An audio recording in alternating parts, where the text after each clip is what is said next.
Iran की सरकारी समाचार एजेंसी ने बताया कि ईरान ने ब्रिटेन, फ्रांस और जर्मनी द्वारा ईरान के खिलाफ जारी संयुक्त बयान की भी आलोचना की है। मंगलवार को जारी इस बयान में आरोप लगाया गया था कि ईरान और रूस के बीच मिसाइलों की कथित आपूर्ति का खतरनाक एक खतरनाक है और ये यूरोपीय सुरक्षा के लिए सीधे खतरे का प्रतीक है। इन तीन देशों ने ईरान के खिलाफ नए प्रतिबंध लगाए हैं, जिसमें ईरान के साथ एयर सर्विस एग्रीमेंट को रद्द करना शामिल है। इसका प्रभाव ईरान एयर की ब्रिटेन और यूरोप की उड़ानों पर पड़ेगा। ईरान के विदेश मंत्रालय ने इन आरोपों को पश्चिमी देशों की ईरान के खिलाफ चल रही दुश्मनी की नीति का हिस्सा बताते हुए इस पर सख्त तनकीद की है।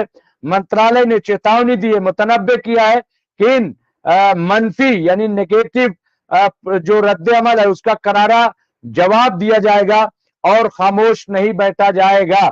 इसके साथ ही इस सप्ताह अमेरिकी विदेश मंत्री एंटनी ब्लिंकन ने कहा कि ईरान ने उन चेतावनियों को नजरअंदाज किया है जिसके चलते युद्ध की विभीषिका और बढ़ सकती है।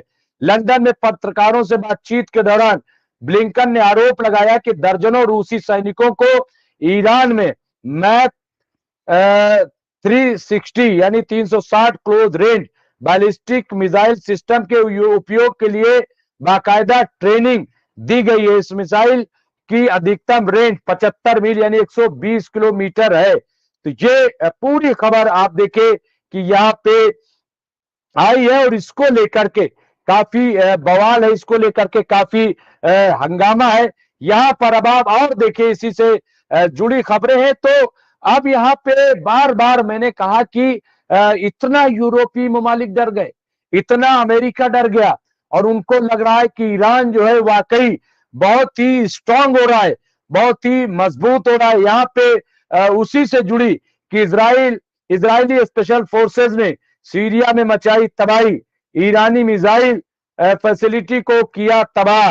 अब यहाँ पे आप देखिए कि एक तरफ तो इतना शोर है, आप देखिए कि ईरान से खौफजदा है कि ईरान जो है रूस को मिसाइल सप्लाई कर रहा है और दूसरी तरफ आप देखिए कि सीरिया में किस तरह से ये हमले कर रहा है इजराइल, किस तरह से अपने आप को आगे बढ़ा रहा है। जयदीप सिंह मुंडेला साहब जुड़ गए हैं, खलील अहमद साहब जुड़ गए हैं और इसके अलावा अजमल अबरार साहब, अनवार खान साहब और मोहम्मद जियाउल हक साहब, एजाज मीर, ये तमाम लोग जुड़ गए जिनका मैं खैर मकदम करता हूं और खबर को मैं आगे बढ़ाता हूं। यहाँ पे आप देखें कि दमिश्क से ये खबर है जो कि सीरिया की राजधानी है, वहां पे इजराइल ने सीरिया में हमला करके भीषण तबाही मचाई है।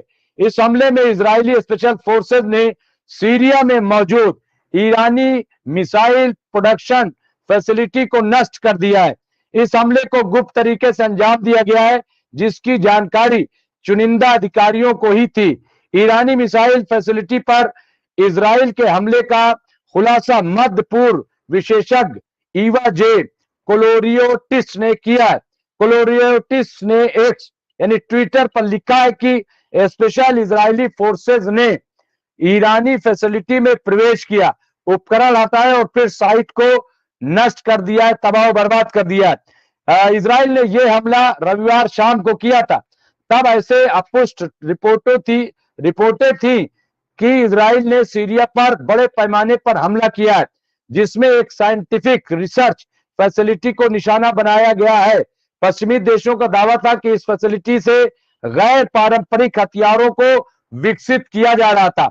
हालांकि इस हमले को लेकर ईरान ने चुप्पी साध रखी है। सीरिया ने भी हमले की तो पुष्टि की है, लेकिन ईरानी मिसाइल फैसिलिटी के नष्ट होने के दावे पर अभी ईरान कुछ भी नहीं बोला। उसकी तरफ से कहीं कोई जवाब नहीं आया है कि आखिर ये सही है या गलत है। कोलोरियोटिस के अनुसार ऑपरेशन की शुरुआत मस्याफ से लगभग 6 किलोमीटर दक्षिण पश्चिम में स्थित फैसिलिटी की ओर जाने वाली कई सड़कों पर हवाई हमलों से हुई। एक सीरियाई सैन्य मुख्यालय को भी निशाना बनाया गया। हवाई हमलों के बाद स्पेशल यूनिट्स को ले जाने वाले इजरायली हेलीकॉप्टर फैसिलिटी के पास पहुंचे जिन्हें लड़ाकू हेलीकॉप्टरों और ड्रोनों द्वारा हवाई सुरक्षा दी गई थी। उन्होंने मिशन खत्म होने तक क्षेत्र की हवाई सुरक्षा को संभाला और दुश्मन के इलाके में संभावित मुमकिन घुसपैठ को रोका। अब यहाँ और आप देखिए कि कथित तौर पर ऑपरेशन, यानी अभी पूरा पक्का नहीं है, ये मुबैना तौर पर है, कथित तौर पर है, सो कॉल्ड तरीके से है। यहाँ पे कथित तौर पर ऑपरेशन लगभग 1 घंटे तक चला। इजरायली स्पेशल फोर्सेज ने सफलतापूर्वक इस फैसिलिटी में प्रवेश किया, महत्वपूर्ण उपकरण और दस्तावेजों को जमा किया और साइट को विस्फोटकों से भर दिया। इसके बाद उन्होंने पूरी फैसिलिटी को तबाह कर दिया। ये सब हवाई कवर के तहत वापस जाते समय किया। कोयलो रोटिस ने कहा कि ये फैसिलिटी सीधे ईरान के रिवोल्यूशनरी गार्ड से जुड़ी हुई थी और बैलिस्टिक मिसाइलों और ड्रोन को विकसित करने और हिजबुल्लाह को रसद सहायता प्रदान करने के लिए जिम्मेदार थी।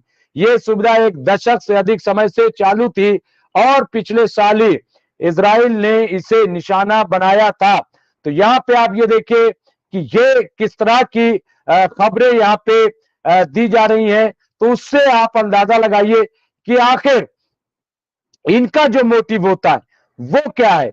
ये जो जिस तरह की बातें करते हैं उसको आप किस तरह से देखते हैं, ये गौरतलब है। अब और आप देखिए ईरान पे मैं फिर पलटूंगा, और चूंकि ईरान बहुत इंपॉर्टेंट बन गया है, ईरान जो है इस वक्त बहुत ही मरकज सेंटर में आ गया है, क्योंकि ईरान से बड़ी घबराहट है, ईरान से बड़ा खौफ है कि अगर ईरान ने हमला कर दिया, अगर ईरान ने अटैक कर दिया तो इजराइल का क्या होगा। और सिर्फ इजराइल नहीं बल्कि पूरा खतरा जो है असल में यूरोपीय ममालिक को है।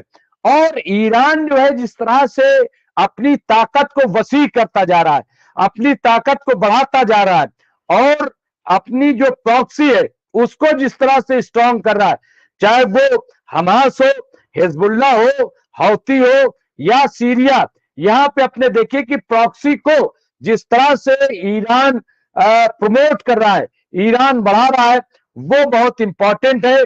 और इस दौरान देखिए ये खबर फिर मैं पढ़ दूं, सुखोई 35 फाइटर जेट S-400 अमेरिकी गुस्से के बाद भी ईरान रूस को क्यों दे रहा है किलर मिसाइलें और ड्रोन।